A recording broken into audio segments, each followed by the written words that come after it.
गडचिरोली दारूबंदी असलेल्या गडचिरोली जिल्ह्यात अक्षरशः अवैध दारूचा महापूर असून गडचिरोली पोलीस स्टेशन हद्दीत जप्त करण्यात आली 1,36,00,000 रुपयाचा 1,28,631 दारूच्या बॉटल्सवर पोलीस प्रशासनाला रोड रोलर फिरवावा लागला आहे। गडचिरोली जिल्ह्यात दारूबंदी असताना अवैधरित्या दारूची वाहतूक केली जाते। पोलीस अधीक्षक निलोत्पल यांनी नक्षल्यांचा बंदोबस्त करण्यासोबतच जिल्ह्यातील दारूबंदीवर विशेष लक्ष केंद्रित केले आहे।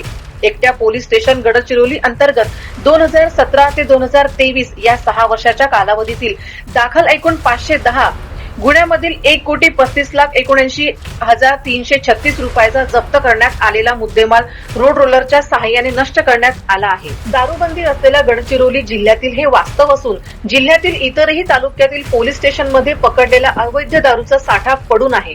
एकाच पोलीस स्टेशनच्या हद्दीमध्ये करोडोची अवैध दारू नष्ट करण्याची वेळ प्रशासनावर येत असेल तर जिल्ह्यातील इतर तालुक्याचा विचार न केलेलाच बरा। विशेष म्हणजे या अवैध दारूमध्ये मोठ्या प्रमाणामध्ये नकली दारू राहत असल्याने जिल्ह्यातील नागरिकांचे आरोग्य धोक्यात आले आहे।